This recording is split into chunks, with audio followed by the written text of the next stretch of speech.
আসসালামু আলাইকুম। Steps change চ্যানেলের পক্ষ থেকে সবাইকে স্বাগতম। আজকে আমরা অ্যাডমিশন ক্র্যাশ কোর্সের এক্সাম 33 এর ফিজিক্স অংশটার সলভ ক্লাস শুরু করতে যাচ্ছি। তাহলে আজেরা পেঁচাল বাদ দিয়ে আমরা আমাদের প্রশ্নের দিকে চলে যাই। 1 নম্বর প্রশ্ন কি বলেছে দেখেন, নিচের কোনটি কোনো আহিত বস্তুর আধান হওয়া সম্ভব না? আচ্ছা, কোনো আহিত বস্তুর আধান মানে নিচের কোন আধানটা অস্তিত্ব নাই, কোন আধানটা থাকা সম্ভব না, এই কথা বলছে। আচ্ছা, আমরা আধানের কোয়ান্টায়ন থেকে একটা ধারণা জানি যে কোনো একটা বস্তুর মধ্যে সঞ্চিত আধানকে আমরা এইভাবে লিখতে পারি। মনে করেন সঞ্চিত আধান যদি হয় কিউ, সেই চার্জটাকে আমরা লিখতে পারি NE। কোনো একটা বস্তুতে বা আহিত বস্তুতে সঞ্চিত আধান হচ্ছে Q is equals to NE, যেখানে E মানে হচ্ছে 1.6 × 10⁻⁻19 কুলম্ব। এটা প্লাসও হতে পারে মাইনাসও হতে পারে, ইলেকট্রন বা প্রোটনের চার্জ। ওকে, আর যেখানে n হবে গিয়ে পূর্ণ সংখ্যা। ওকে, পূর্ণ সংখ্যা ছাড়া কখনোই মোট চার্জ হতে পারে না। অর্থাৎ কোন একটা বস্তুর মধ্যে সঞ্চিত আধান ইলেকট্রনের চার্জের সরল গুণিতকের সমান হবে, কখনো ভগ্নাংশ হওয়া সম্ভব না। এই ইলেকট্রনের চার্জটাই হচ্ছে গিয়ে সবচেয়ে কম বা সব ক্ষুদ্রতম চার্জ। এটার সরল গুণিতক আকারে বিভিন্ন বস্তুর মধ্যে আধান সঞ্চিত থাকে। ওকে, তাহলে এখন দেখেন এখানে প্রথম আমাকে বলছে যে কোনটা আধান হওয়া সম্ভব না। দেখেন এখানে চার্জটা কত, -1.6 × 10⁻⁻19। এইটাকে যদি আমরা ইলেকট্রনের চার্জ দিয়ে ভাগ করি, ইলেকট্রনের চার্জ বলতে এই সংখ্যাটা দিয়ে যদি ভাগ করি, আমরা ভাগফলটা কত পাবো দেখেন তো। 1.6 কাটাকাটি গিয়ে 1 হবে। এটার জন্য আমরা ভাগফল মানে n এর মান পাবো 1। এই অপশনটার জন্য n এর মান আমরা কত পাবো, এই অপশনটার জন্য n এর মান আমরা পাবো 3। 4.8 এটাকে আপনি 1.6 দিয়ে ভাগ করবেন, তাহলে আপনার আর 10⁻⁻19 কাটাকাটি যাবে, এখানে হবে আপনার 3, n এর মান আসবে 3, মানে পূর্ণ সংখ্যা আসছে। কিন্তু এটাকে এই 3.5 × 10⁻⁻19 কুলম্ব, এটাকে যদি আমরা ইলেকট্রনের চার্জ দিয়ে ভাগ করি, আমরা কোনো পূর্ণ সংখ্যা পাবো না, এটা ভগ্নাংশ আসবে। কিন্তু n এর মান কখনোই ভগ্নাংশ হতে পারে না, আধানের কোয়ান্টাম থেকে আমরা জানি। আবার এটাকে যদি আমরা ইলেকট্রনের চার্জ দিয়ে ভাগ করি, আমরা সেখানে n এর মান পাবো 2, অ্যাকচুয়ালি -2 পাবো। সেখানে মাইনাস দ্বারা চার্জের প্রকৃতি বোঝানো হয়, কিন্তু আমার দরকার একটা পূর্ণ সংখ্যা। যদি ভগ্ন সংখ্যা হয় তাহলে ওই চার্জটার অস্তিত্ব নাই, বা কোন একটা বস্তুতে ওই পরিমাণ চার্জ থাকা সম্ভব না। বোঝা গেছে? তাহলে সবসময় কোনো বস্তুতে সঞ্চিত আধান হবে গিয়ে ইলেকট্রনের চার্জের সরল গুণিতকের সমান। এভাবে করে আপনি সিলেক্ট করতে পারবেন যে প্রথম সংখ্যাটা, এই যে 10⁻⁻19 এর আগে যে সংখ্যাটা আছে, ওই সংখ্যাটা দেখবেন যে 1.6 দিয়ে ভাগ করলে পূর্ণ সংখ্যা আসে কিনা। যদি আসে তাহলে সম্ভব, আর যদি না আসে তাহলে ওই চার্জের কোনো অস্তিত্ব নাই। ঠিক আছে? ওকে, তাহলে এখন আমরা পরের প্রশ্নে চলে যাই। 2 দুটি বিন্দু আধানের মধ্যবর্তী দূরত্ব দ্বিগুণ এবং আধানদ্বয়ের মান অর্ধেক করা হলে কুলম্ব বল পূর্বের কত গুণ হবে? আচ্ছা, দুইটা বিন্দু আধানের মধ্যবর্তী যে কুলম্ব বল F = আমরা জানি 1/4πε0 Q1 Q2 দূরত্বের স্কয়ার। দুইটা চার্জের মধ্যে আকর্ষণ বা বিকর্ষণ বলের মান বা কুলম্ব বল। ওকে, এখন দেখেন আপনাকে কি বলছে, F প্রাইম মানে পরবর্তী বল। কিসের জন্য? যদি ওই দুইটা চার্জ, এই দুইটা চার্জের জন্য বল আমরা বের করছি, দুইটা চার্জের মান যদি অর্ধেক করা হয়, মধ্যবর্তী দূরত্ব যদি দ্বিগুণ করা হয়, তাহলে বলটা কি হবে দেখেন, 1/4πε0।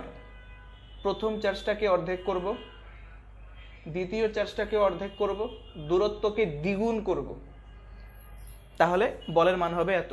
এখন এটাকে একটু মডিফাই করেন, 1/4πε0।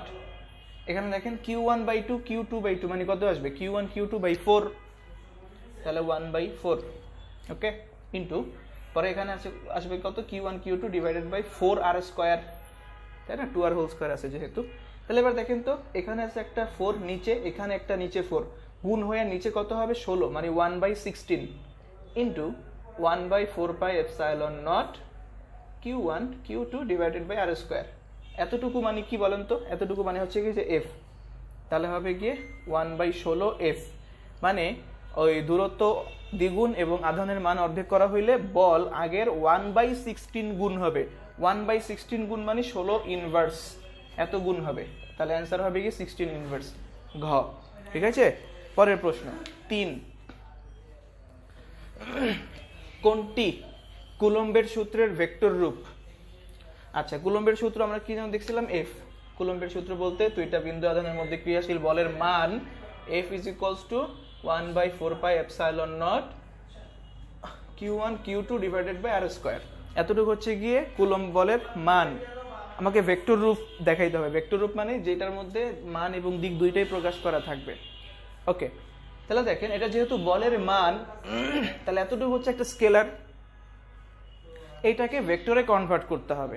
কোন একটা স্কেলারকে ভেক্টরে কিভাবে কনভার্ট করি আমরা?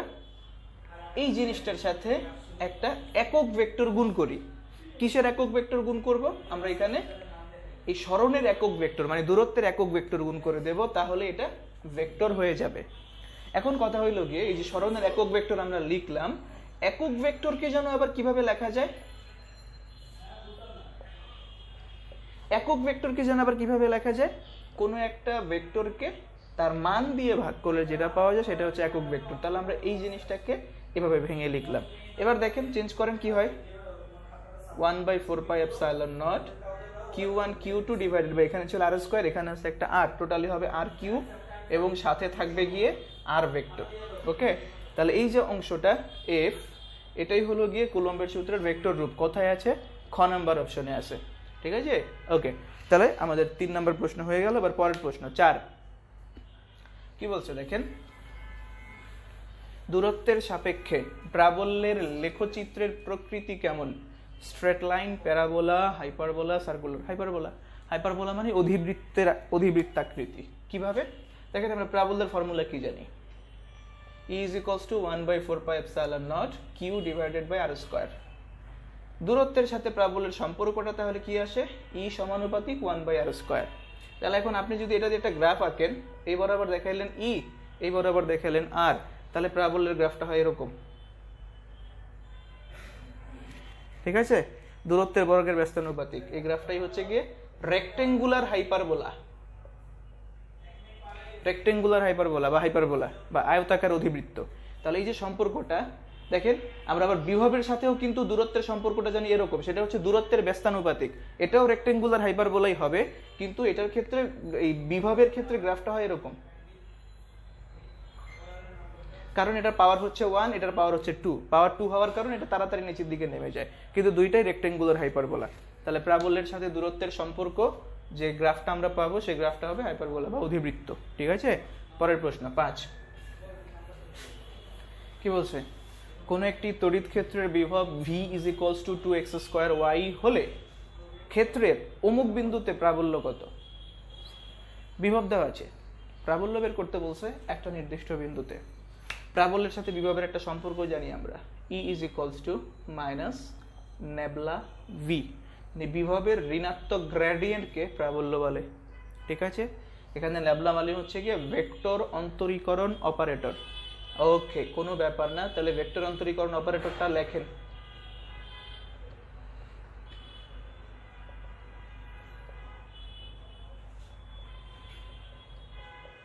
v কত দেওয়া আছে? 2x²y।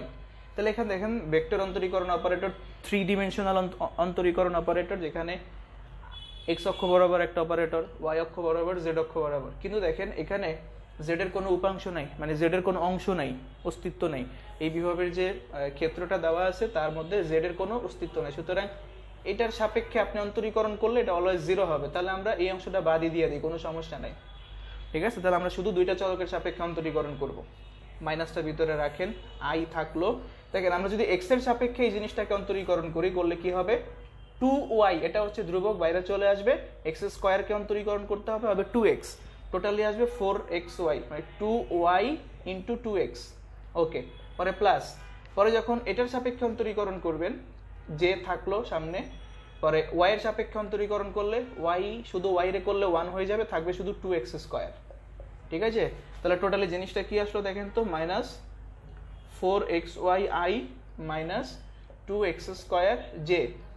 এটা আমরা কোথায় প্রাবল্যটা বের করছি দেখেন তো, x, y, z বিন্দুতে, মানে যে কোনো একটা বিন্দুতে আমরা প্রাবল্য বের করছি, কিন্তু আমাকে 1, 1, 0 বিন্দুতে প্রাবল্য বের করতে বলছে। তাহলে আপনি এখানে বিন্দুটা বসায় দেন।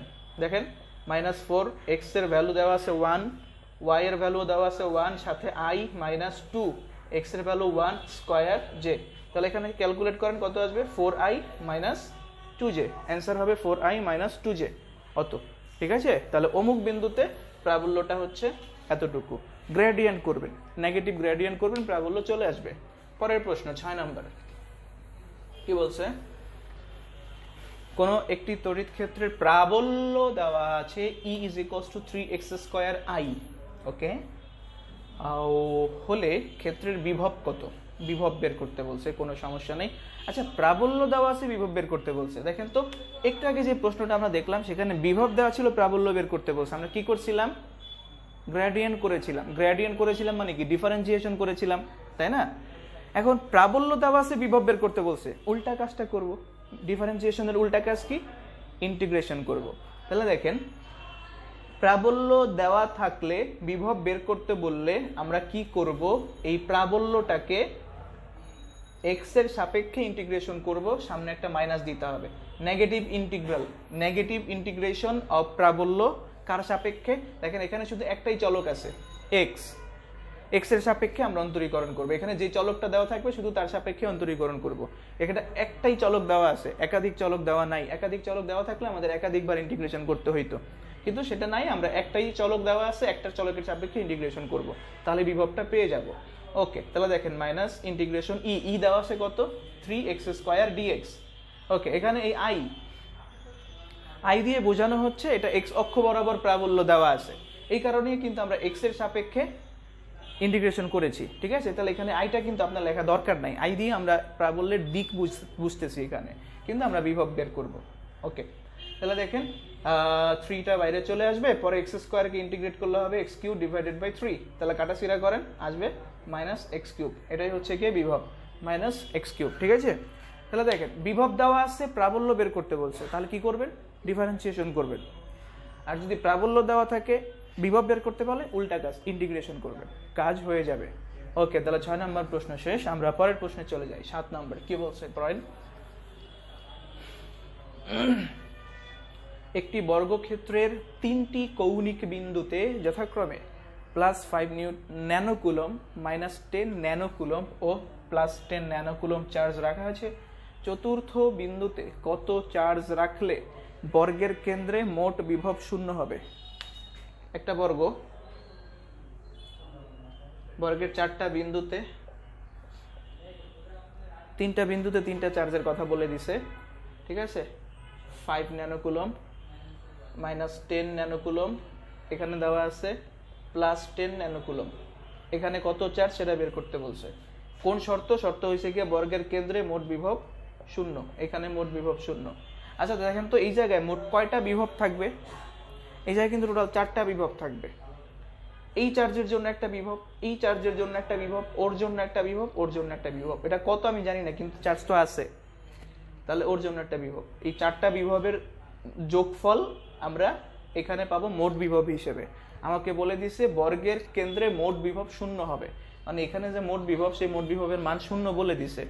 ওকে, তাহলে দেখেন আমরা বলতে পারি v1 plus v2 plus v3 plus v4 = 0। মোট বিভব 0, সবগুলা বিভবের যোগফল 0। v1 মানে এই চার্জের জন্য যে বিভব আমরা এখানে পাবো। ঠিক আছে, ওকে, এটাকে আমরা বললাম q1, এটাকে বললাম q2, এটাকে বললাম q3, এটাকে q4। ওকে, তাহলে এখন দেখেন আমরা যদি বিভবের ফর্মুলা লিখি, বিভবের ফর্মুলা আমরা কি জানি? v = 1/4πε0 q divided by r। ঠিক আছে, ওকে, যেখানে r মানে কি? r মানে হইতেছে কি এই চার্জ থেকে এই কেন্দ্রের দূরত্ব, এই দূরত্বটা, এই দূরত্বটা। দেখেন তো এই প্রত্যেকটা চার্জ থেকে কিন্তু কেন্দ্রের দূরত্ব সমান, কারণ এটা একটা বর্গক্ষেত্র, তাই না? ওকে, তাহলে আমরা একটা কাজ করতে পারি যে এই বিভবের ফর্মুলা যখন আমরা প্রত্যেকটার জন্য লিখব, সেখান থেকে 1/4πε0 কমন যাবে এবং দূরত্বগুলোও কিন্তু কমন যাবে।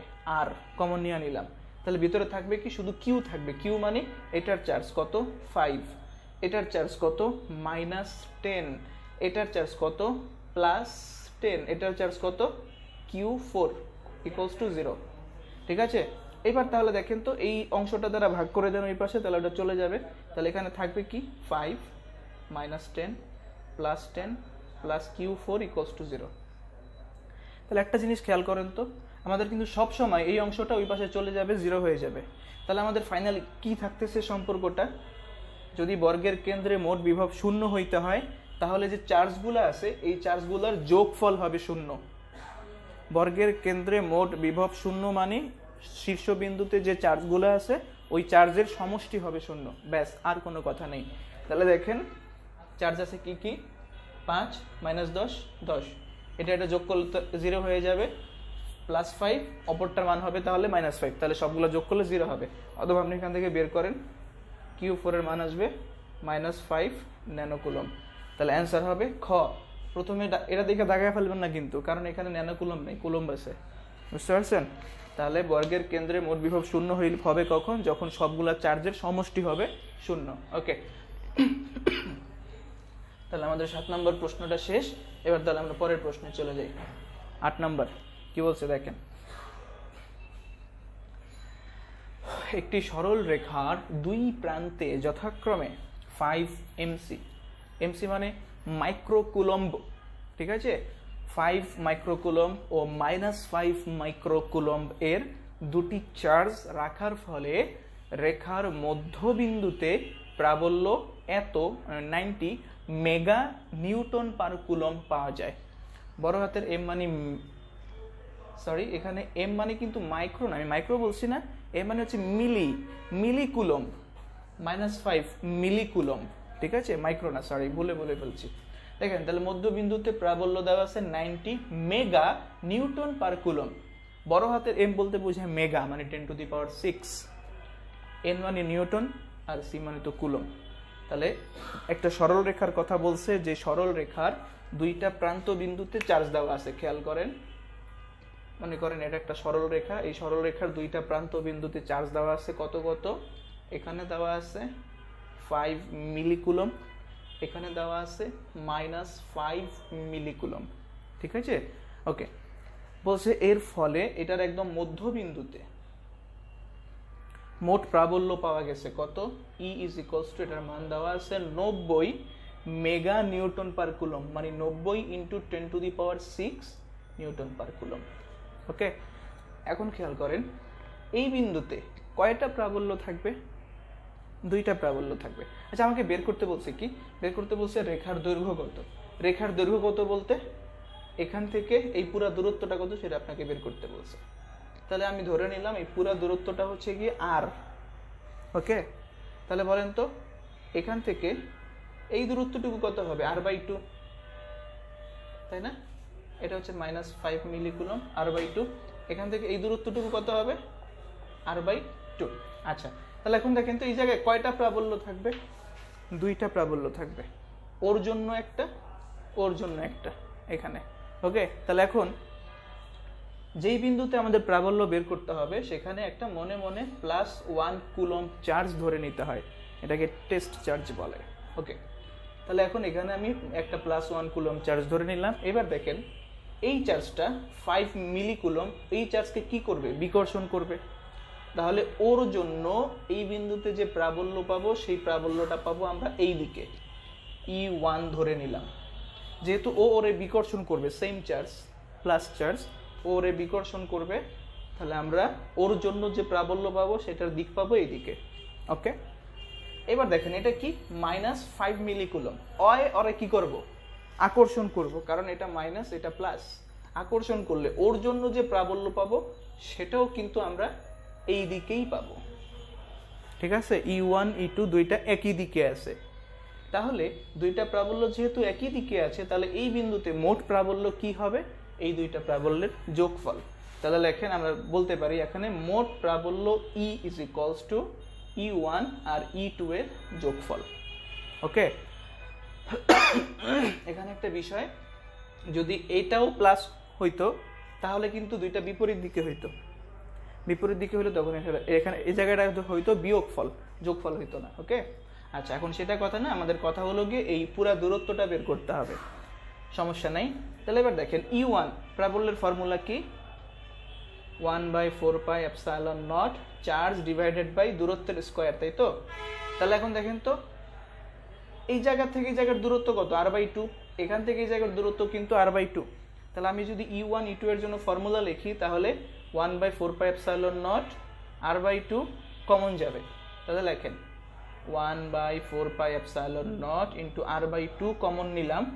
কমন নিলে ভিতরে থাকবে শুধু চার্জগুলো কি কি? 5 মিলিকুলম, এটাও 5 মিলিকুলম, চার্জের চিহ্ন বসানো যাবে না, তাহলে দুইটা যোগ 5 মিলিকুলম, মিলিকুলম মানে 10⁻³ ওকে। আচ্ছা, আর ই এর মান দেওয়া আছে, মোট ই কত দেওয়া আছে? 90 × 10⁶, 90 × 10⁶।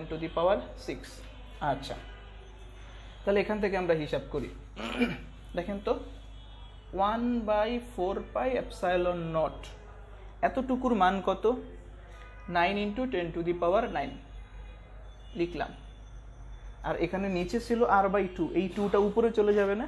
উপরে চলে যাবে, 2 / r, আর এইখানে 5 + 5 × 10⁻³ তাহলে কত হবে? 10 × 10⁻³। ঠিক আছে, ওকে।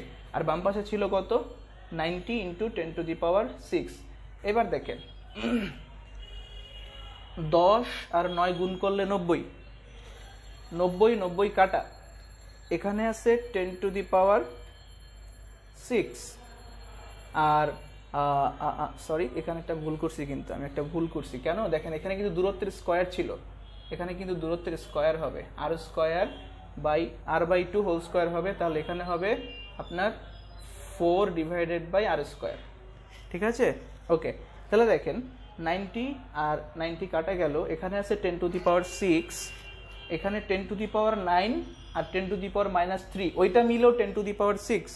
তাহলে দুই পাশের সংখ্যা, এই পাশের সংখ্যা কাটা, তাহলে এই r² এই পাশে নিয়ে আসেন, এখানে থাকবে শুধু 4। তাহলে আর এর মান কত আসবে? 2। তাহলে অ্যান্সার হবে 2 মিটার। ঠিক আছে, এই হিসাবগুলা দেখেন, এই যে এই দুইটা প্রাবল্যকে যোগ করলে যে আমি মোট প্রাবল্য পাবো, এই জিনিসটা বোঝানোর জন্য আমার এত কিছু করা লাগছে। কিন্তু আপনার যদি কনসেপ্টটা থাকে তাহলে তো আপনি এই অংশটা, এই শর্তটা আপনি সরাসরি লিখে ফেলতে পারবেন। এবং মোট প্রাবল্য দেওয়া আছে দুইটার জন্য 1/4πε0 এবং r/2² কমন যাবে, এটা আপনি নিজেই করতে পারবেন, কোনো সমস্যা নেই, এত জটিলও আপনার কাছে হবে না। ঠিক আছে, কনসেপ্টটা সহজ।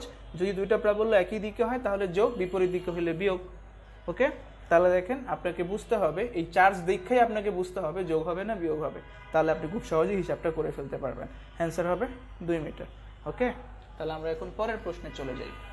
9 কি বলছে দেখেন, 9 সেন্টিমিটার ব্যাসার্ধের একটি গোলকের ধারকত্ব কত? গোলক আকৃতির ধারকত্ব বের করার ফর্মুলা আমরা জানি, C = 4πε0 ইন্টু গোলকের ব্যাসার্ধ। ঠিক আছে, এখানে একটা গোলকের কথা বলছে, যে গোলকের ব্যাসার্ধ বলা আছে 9 সেন্টিমিটার, তার ধারকত্ব বের করতে বলছে। ওকে, 4πε0 এটাকে দেখেন তো আমরা লিখতে পারি না 1/9 × 10⁹। কিভাবে? কারণ দেখেন আমরা 1/4πε0 এতটুকুর মান জানি 9 × 10⁹। তাহলে যদি উল্টায় দেই, এটার মান কি আসবে? 1/9 × 10⁹। সেটা আমরা এখানে লিখলাম। আর দূরত্ব দেওয়া আছে কত? ব্যাসার্ধ দেওয়া আছে কত? 9 সেন্টিমিটার, মানে 9 × 10⁻² মিটার। ওকে, তাহলে কাটাচিরা করেন, এটা উপরে চলে গেলে হবে 10⁻⁹, দুইটা যোগ হয়ে হবে 10⁻11 ফ্যারাড। ঠিক আছে, 11 ফ্যারাড। তাহলে এটাকে লিখতে পারি না আমরা 1 × 10⁻11। এখন দেখেন তো, আমরা একটা কাজ করি, লিখি 10 × 10⁻12 লেখা যায় না? পাওয়ার 1 কমায় দিলাম, এখানে একটা সংখ্যা 0 বাড়ায় দিলাম, তাহলে হইল কি? কেন করলাম? কারণ দেখেন এই যে 10⁻12 ফ্যারাড, এটাকে আমরা লিখতে পারি পিকো ফ্যারাড, PF, পিকো ফ্যারাড। 10⁻12 মানে পিকো, তাহলে অ্যান্সারটা হবে গিয়ে 10 পিকো ফ্যারাড। ঠিক আছে, খ। ওকে, তাহলে আমাদের 9 নম্বর প্রশ্ন শেষ। পরের প্রশ্নটাতে চলে যাই। 10 কি বলছে? দুটি ধারকের শ্রেণী ও সমান্তরাল সমবায়ের তুল্য ধারকত্ব যথাক্রমে 2.4 মাইক্রোফ্যারাড ও 10 মাইক্রোফ্যারাড এবং একটির ধারকত্ব দেওয়া আছে 4 মাইক্রোফ্যারাড হলে অপরটির ধারকত্ব কত? দুইটা ধারকের কথা বলছে। আমি ধরলাম একটা ধারকের ধারকত্ব হচ্ছে C1 আর একটা ধারকের ধারকত্ব হচ্ছে C2। তাদের শ্রেণী সমবায়ে তুল্য ধারকত্ব দেওয়া আছে সিএস, কত দেওয়া আছে 2.4 মাইক্রোফ্যারাড, এবং সমান্তরাল সমবায়ের তুল্য ধারকত্ব দেওয়া আছে সিপি, কত 10 মাইক্রোফ্যারাড। ওকে, এবার দেখেন আমরা যদি সিপি এটাকে যদি ভাঙলে কি পাবো, C1 প্লাস C2, এটার মান দেওয়া আছে 10 মাইক্রোফ্যারাড। আচ্ছা, আমাকে কি বের করতে বলছে, অপর ধারকের ধারকত্ব কত, একটার ধারকত্ব না দেওয়া আছে 4 × 10⁴ মাইক্রোফ্যারাড। আচ্ছা, আমার কি এত ইনফরমেশন দরকার আছে? ওই যে শ্রেণী সমবায়ের জন্য এত, সমান্তরালের জন্য এত কিছু দরকার নেই, কিন্তু আমার শুধু এটা হইলেই কিন্তু হবে। সমান্তরাল সমবায়ের ধারকত্ব, তুল্য ধারকত্ব আর একটার ধারকত্ব যেহেতু দেওয়া আছে, তাহলে আপনি এখানে বসান মনে করেন C1 এর মান দেওয়া আছে 4 মাইক্রোফ্যারাড, C2 এর মান বের করতে বলছে, তাহলে হুদাই আপনাকে কনফিউজ করছে। তাহলে এখান থেকে আপনি C2 কত পাবেন, 6 মাইক্রোফ্যারাড, অ্যান্সার হবে 6 মাইক্রোফ্যারাড। আপনার কিচ্ছু করতে হবে না। ওকে, তাহলে পরের প্রশ্ন 11 কি বলছে, দুটি বর্গাকার পাত ব্যবহার করে একটি সমান্তরাল পাত ধারক তৈরি করা হলো। পাতদ্বয়ের বাহুর দৈর্ঘ্য দ্বিগুণ করা হলে ধারকত্ব পূর্বের কত গুণ হবে? ওকে, আমরা একটা সমান্তরাল পাত ধারকের ধারকত্ব বের করার ফর্মুলা কি জানি, C = ε0A ডিভাইডেড বাই দূরত্ব। ওকে, এখানে A মানে কি, পাতদ্বয়ের ক্ষেত্রফল, তাই না? এখানে যে দুইটা পাত ব্যবহার করার কথা বলছে এগুলা কি, বর্গাকার। বর্গাকার পাত যদি হয় তাহলে ক্ষেত্রফলকে আমরা লিখি কিভাবে দেখেন তো, এক বাহুর দৈর্ঘ্য স্কয়ার ডিভাইডেড বাই দূরত্ব, এটা হচ্ছে C। এখন দেখেন ε0 এবং D এই দুইটা যদি ধ্রুবক হয় তাহলে আমরা এখান থেকে লিখতে পারি না, C সমানুপাতিক বাহুর দৈর্ঘ্যের স্কয়ার, বর্গক্ষেত্রের জন্য ধারকত্ব হচ্ছে বাহুর দৈর্ঘ্যের বর্গের সমানুপাতিক। তাহলে এখান থেকে আমরা লিখতে পারি C1 divided by C2 = A1 square by A2 square. এখান থেকে C2 বের করতে হবে, তাহলে কত হবে, A2 by A1 whole square into C1। A2 মানে কি, বাহুর পরের দৈর্ঘ্য, পরের বাহুর দৈর্ঘ্য কত ছিল 2, আগের দ্বিগুণ, আর আগেরটা হচ্ছে A1 পুরোটার স্কয়ার C1। তাহলে কাটা চিরা করেন, এটা কাটা 4, 4C1 মানে আগের 4 গুণ হবে। বুঝতে পারছেন? বর্গাকার বাহুর ক্ষেত্রে, পাতের ক্ষেত্রে যদি বাহুর দৈর্ঘ্য দ্বিগুণ করি ধারকত্ব পূর্বের 4 গুণ হবে। ঠিক আছে, তাহলে আমাদের 11 নম্বর প্রশ্নটা হয়ে গেল। পরের প্রশ্নে চলে যাই, 12। একটি আহিত গোলকের তলমাত্রিক ঘনত্ব সিগমা, গোলকটিকে সমান 2 ভাগে বিভক্ত করা হলে 1 ভাগের তলমাত্রিক ঘনত্ব কত হবে? আচ্ছা, তলমাত্রিক ঘনত্ব বা তল ঘনত্ব বা চার্জ ঘনত্ব বের করার ফর্মুলা হচ্ছে সিগমা = চার্জ ডিভাইডেড বাই ক্ষেত্রফল। কোন একটা বস্তুর বা আহিত বস্তুর একক ক্ষেত্রফলে যে পরিমাণ চার্জ থাকে ওইটাকে তার চার্জ ঘনত্ব বা তল ঘনত্ব বা তলমাত্রিক ঘনত্ব বলে। এখানে আমাকে একটা গোলকের কথা বলছে, ঠিক আছে, একটা আহিত গোলকের কথা বলছে। আচ্ছা, তাহলে দেখেন কি হবে, গোলকের জন্য এটা হবে গিয়ে Q ডিভাইডেড বাই 4πr²। ওকে, আচ্ছা, যেখানে আর মানে হচ্ছে কি গোলকের ব্যাসার্ধ। আচ্ছা, এবার খেয়াল করেন, আমাকে বলছে যদি গোলকটাকে আমি সমান 2 ভাগে ভাগ করে ফেলি, মনে করেন এটা একটা গোলক ছিল, গোলক, এই গোলকের পুরা পৃষ্ঠের ক্ষেত্রফল কত, 4πr²। পুরা পৃষ্ঠের ক্ষেত্রফল হচ্ছে 4πr², তখন তার তল ঘনত্ব হচ্ছে সিগমা, মান হচ্ছে এত। এইবার আমি যদি তাকে একবারে মাঝ বরাবর কেটে ফেলি, সমান 2 ভাগে ভাগ করে ফেলি, সমান 2 ভাগে ভাগ করে ফেললে তখন তার ক্ষেত্রফল কত হবে, সমান 2 ভাগে ভাগ করে ফেললে এই বক্র অংশটুকুর ক্ষেত্রফল হবে আগের অর্ধেক। আগে ক্ষেত্রফল ছিল কত, 4πr², তাহলে এই বক্র অংশটুকুর ক্ষেত্রফল কত হবে, তার অর্ধেক মানে 2πr²। খেয়াল করেন তো, যখন আমরা গোলকটাকে একদম মাঝ বরাবর কেটে ফেলবো তখন এই বরাবর একটা বৃত্তাকার পৃষ্ঠ বের হবে না, এখান থেকে এই বরাবর একটা বৃত্তাকার পৃষ্ঠ তৈরি হবে না, দেখেন তো এই বরাবর, হ্যাঁ, একটা বৃত্তাকার পৃষ্ঠ তৈরি হবে, তারও তো একটা ক্ষেত্রফল আছে πr², তাই না? তাহলে এই ক্ষেত্রে যখন আমি একটা গোলককে একদম মাঝ বরাবর কেটে ফেলবো তখন তার ক্ষেত্রফল হবে 2πr² প্লাস πr²। এই বক্র পৃষ্ঠের ক্ষেত্রফল এবং এই বৃত্তের ক্ষেত্রফল দুটা যোগ করতে হবে, তাহলে হবে 3 পাই আর স্কোয়ার। ওকে, তাহলে যখন কেটে ফেলবো তখন তলমাত্রিক ঘনত্ব কি হবে, সিগমা প্রাইম ধরে নিলাম, চার্জ হবে কিউ বাই 2 আর ডিভাইডেড বাই ক্ষেত্রফল হবে, এটাকে বললাম এ প্রাইম। চার্জ আগে ছিল চার্জ কতটুকু, কিউ, বর্তমানে চার্জ হবে কিউ বাই 2। কেন? কারণ দুই ভাগে ভাগ করে ফেলছি, অর্ধেকের সাথে চার্জ অর্ধেক চলে গেছে, বাকি অর্ধেক এখানে আছে। ওকে, তাহলে এবার হিসাব করেন, কিউ এই 2 নিচে চলে আসলে 2 ইন্টু এ প্রাইমের মান কত ছিল, 3 পাই আর স্কোয়ার। তাহলে এখান থেকে আমরা মানটা কত পাবো, Q divided by 6 pi R square. ঠিক আছে, এবার দেখেন তো এটাকে আমরা লিখতে পারি না, Q divided by 4 pi R square into 4 by 6, লেখা যায় না? নিচে একটা 4 নিলাম, উপরে 4 নিলাম, কাটাকাটি গেল, 6 নিচে আছে। এখন এটা মানে কি, এটা মানে হচ্ছে কি sigma, Q by 4 pi R square sigma into 4 by 6 মানে 2 বাই 3। তাহলে বর্তমান তলমাত্রিক ঘনত্ব আগের 2 বাই 3 গুণ হবে, অ্যান্সার হবে 2 বাই 3 সিগমা।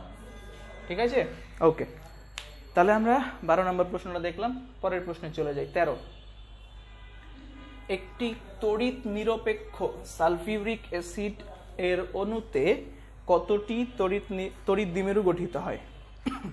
আচ্ছা, তড়িৎ দ্বিমেরু মানে যেন কি, সমান মানের কিন্তু বিপরীত ধর্মী দুইটা বিন্দু আধান খুব অল্প দূরত্বে অবস্থান করলে ওই দুইটা আধান মিলে যা তৈরি হয় ওটাই হচ্ছে তড়িৎ দ্বিমেরু। দ্বিমেরু মানে দুইটা ভিন্ন মেরু তৈরি হয়, একটা প্লাস মেরু আর একটা মাইনাস মেরু। তাহলে দ্বিমেরু তৈরি হওয়ার জন্য কি লাগবে, দুইটা সমান মানের বিপরীত ধর্মী আধান লাগবে। ওকে, এখন দেখেন সালফিউরিক অ্যাসিডের অণুর কথা বলছে। আচ্ছা, সালফিউরিক অ্যাসিডের অণুর কথা বাদ দেন, যে কোনো পরমাণু বা যে কোনো অণুতে তড়িৎ দ্বিমেরু আসলে কিভাবে তৈরি হয়? দেখেন তো, কোনো একটা পরমাণুর মধ্যে নিউক্লিয়াসে প্রোটন থাকে, কক্ষপথে ইলেকট্রন থাকে, একটা প্রোটন একটা ইলেকট্রন, দুইটার চার্জ সমান কিন্তু বিপরীত ধর্মী, তাই এই দুইটা মিলে যে সমন্বয় তৈরি হয় সেটা একটা দ্বিমেরু আমি বলতে পারি। তাহলে দেখেন এইভাবে করে, মনে করেন কোনো একটা পরমাণুতে প্রোটন আছে 10টা, ইলেকট্রন আছে 10টা, তাহলে সেখানে দ্বিমেরু কয়টা তৈরি হবে? একটা প্রোটন একটা ইলেকট্রন মিলে একটা দ্বিমেরু তৈরি হয়। তাহলে 10টা প্রোটন 10টা ইলেকট্রন মিলে কয়টা দ্বিমেরু তৈরি হবে? 10টা। ওকে, তাহলে এখন আমাকে বলছে একটা তড়িৎ নিরপেক্ষ সালফিউরিক অ্যাসিড অণুর কথা। তড়িৎ নিরপেক্ষ মানে কি? তড়িৎ নিরপেক্ষ মানে সেখানে কোনো আয়ন থাকবে না, মানে যে সেখানে যে কয়টা প্রোটন আছে ওই কয়টা ইলেকট্রন থাকবে, ইলেকট্রন প্রোটনের কোনো অসমতা তৈরি হবে না। ঠিক আছে, তাহলে সালফিউরিক অ্যাসিডের কথা বলছে H2SO4। তাহলে আমাকে যেটা করতে হবে সেটা হচ্ছে এই পুরা অণুর মধ্যে কয়টা প্রোটন আছে আর কয়টা ইলেকট্রন আছে সেটা আমার দেখতে হবে। তাহলে ওইখান থেকে আমি টোটাল তড়িৎ দ্বিমেরু কয়টা সেটা বের করতে পারবো। তাহলে খেয়াল করেন তো, এখানে প্রোটন কয়টা আছে? প্রোটন থাকবে কয়টা দেখেন তো, H2। হাইড্রোজেন আছে কয়টা? 2টা। একটা হাইড্রোজেনে প্রোটন থাকে একটা, কিন্তু এখানে হাইড্রোজেন আছে 2টা, তাহলে 2 একে 2 প্লাস সালফারের পারমাণবিক সংখ্যা কত? 16, তাহলে তার মধ্যে প্রোটন আছে 16টা, প্লাস অক্সিজেনের পারমাণবিক সংখ্যা হচ্ছে গিয়ে 8, এখানে অক্সিজেন আছে কয়টা? 4টা, তাহলে 4 8 32। তাহলে দেখেন তো এখান থেকে আমি প্রোটন কয়টা পাবো? 2 16 18 আর আছে 32, 50টা প্রোটন। তাহলে ইলেকট্রন কয়টা? ইলেকট্রনও কিন্তু 50টাই। কেন? ওই যে তড়িৎ নিরপেক্ষ বলছে, যেহেতু তড়িৎ নিরপেক্ষ তাই 50টা প্রোটন 50টা ইলেকট্রন, তাহলে 50টা প্রোটন আর 50টা ইলেকট্রন মিলে 50টা তড়িৎ দ্বিমেরু গঠন করবে। বুঝা গেছে? তাহলে এখানে তড়িৎ দ্বিমেরু হবে কয়টা? 50টা। ওকে, তাহলে আমাদের 13 নম্বরও হয়ে গেল। আমরা পরের প্রশ্নে চলে যাই। কি বলছে? 25 ভোল্টের একটি উৎসের সাথে 1 মিলিফ্যারাড, 2 মিলিফ্যারাড, 3 মিলিফ্যারাড ও 4 মিলিফ্যারাড ধারকত্বের 4টি ধারকের সমান্তরাল সমবায় যুক্ত থাকলে ধারকে মোট কি পরিমাণ আধান সঞ্চিত হবে? আচ্ছা, ঘটনাটা কি বলছে? 4টা ধারকের কথা বলছে, 4টা ধারক সমান্তরালে আছে, এখানে একটা, এখানে একটা, এখানে একটা, এখানে একটা, 4টা ধারক এবং প্রত্যেকটা এই পুরো সমবায়টা একটা ভোল্টেজ উৎসের সাথে যুক্ত আছে। ভোল্টেজটা কত দেওয়া আছে? 25 ভোল্ট। এটা ধারকত্ব কত? 1 মিলিফ্যারাড, এটা 2 মিলিফ্যারাড, এটা 3 মিলিফ্যারাড, এটা 4 মিলিফ্যারাড। ওকে, যেহেতু এখানে 4টা ধারক সমান্তরালে আছে, তাহলে সবগুলা মিলায়া মোট ধারকত্ব কত হবে সব যোগ করে দিতে হবে। যেহেতু সমান্তরালে আছে, তাহলে সবগুলো মিলায়া মোট ধারকত্ব হবে সিপি। সিপি ইকুয়ালস টু সবগুলোর যোগফল, 1 যোগ 2 যোগ 3 যোগ 4, 10। সৃজনশীলের 10 মার্ক, 10। তাহলে তুল্য ধারকত্ব হবে 10 মিলিফ্যারাড। ভোল্টেজ দেওয়া আছে, ধারকত্ব পাইলাম। কি বের করতে বলছে? মোট কি পরিমাণ আধান সঞ্চিত হবে। দেখেন আমরা ধারকত্বের সংজ্ঞা জানি, C is equals to Q by V. তাহলে এখান থেকে যদি কিউ বের করি, কিউ ইকুয়ালস টু কি আসবে? সিভি। আর এখানে সি বলতে সিপি। তাহলে সি কত বের করলাম? ধারকত্ব 10 মিলিফ্যারাড, মানে 10 into 10 to the power -3 farad. Voltage দেওয়া আছে কত? 25। ওকে, তাহলে হিসাব করেন, 10 ইন্টু 10 টু দি পাওয়ার -3 মানে 10 টু দি পাওয়ার -2 হয়ে গেল, ইন্টু 25। 10 টু দি পাওয়ার -2 মানে হইতেছে গিয়ে 0.01 ইন্টু 25, তাহলে হবে 0.25 কুলম। ঠিক আছে, তাহলে অ্যান্সার হবে 0.25 সি। পরের প্রশ্ন 15 কি বলছে? 25 ভোল্টের একটি উৎসের সাথে 1 ফ্যারাড, 2 ফ্যারাড, 3 ফ্যারাড ও 4 ফ্যারাড ধারকত্বের 4টি ধারকের শ্রেণী সমবায় যুক্ত আছে। ওকে, ধারকে মোট কি পরিমাণ শক্তি সঞ্চিত হবে? আচ্ছা, এখানে উৎসের ভোল্টেজ 25 ভোল্ট, 4টা ধারক, শ্রেণী সমবায় আছে। ওকে, সমস্যা নাই। যদি শ্রেণী সমবায়ে থাকে তাহলে মোট ধারকত্ব কত? সিএস। এটা বের করব কিভাবে? যে 1/C1 plus 1/C2 plus 1/C3 plus 1/C4 পুরাটাকে আবার ইনভার্স করে দিতে হয়। মানে আমরা জিনিসটাকে হিসাব করবো এভাবে, প্রথমটার ইনভার্স প্লাস দ্বিতীয়টার ইনভার্স প্লাস তৃতীয়টার ইনভার্স, পরেরটার ইনভার্স, পুরাটার ইনভার্স। ঠিক আছে, এভাবে আপনি ক্যালকুলেট করেন। দেখেন 1 প্লাস 1/2 1/3 প্লাস 1/4, হিসাব করেন লসাগু কত? 3 × 4 = 12। তাহলে এখানে হবে 12, এখানে হবে 6, এখানে হবে গিয়ে 4, এখানে হবে 3। ঠিক আছে, পুরাটার ইনভার্স তাহলে কত হয়? 18, আর 18 21 আর 4 25, 25/12 মানে 12/25। সিএস এর মান বের করলাম। সঞ্চিত শক্তি বের করতে বলছে। সঞ্চিত শক্তি U is equals to half CV square. ঠিক আছে, হাফ সি কত ছিল? 12 ডিভাইডেড বাই 25, এত ফ্যারাড। ভোল্টেজ কত? 25, 25 স্কোয়ার। তাহলে কাটাছিড়া করেন, দেখেন একটা 25 একটা 25 কাটা যাবে, একটা 2 12 মধ্যে যাবে 6 বার, তাহলে থাকবে 6, একটা 25, 6 ইন্টু 25 150 জুল। অ্যান্সার হবে 150। ওকে, তাহলে দেখেন আমাদের 15টা প্রশ্নের সলিউশন হয়ে গেল। যারা পরীক্ষা দিয়েছেন তাদের জন্য সলিউশনগুলো অবশ্যই কাছে আসলো, এবং যারা পরীক্ষা দেন নাই তারা এই ভিডিও ডেসক্রিপশন বক্সে দেওয়া ফর্মের লিঙ্ক থেকে পরীক্ষাটা আগে দিয়ে আসবেন, তারপরে সলভ ক্লাসটা দেখে নেবেন, তাহলে আপনার উপকার হবে। এবং ভিডিওটা দেখার পর আমাদের ভিডিওতে লাইক করবেন, প্রবলেম থাকলে কমেন্ট করবেন, না থাকলেও কমেন্ট করবেন, এবং শেয়ার করে বন্ধুদের মধ্যে ছড়িয়ে দেবেন যাতে তারাও আপনার মতো উপকৃত হতে পারে। তাহলে আমাদের চ্যানেলটি সাবস্ক্রাইব করে রাখবেন এবং বেল আইকনটি প্রেস করে রাখবেন, যাতে নতুন ভিডিও আপলোড হওয়ার সাথে সাথে আপনার কাছে নোটিফিকেশন চলে যায়। আপনার সর্বাঙ্গীন সফলতা কামনা করে আজকের ক্লাস এখানেই শেষ করছি। সবাইকে ধন্যবাদ।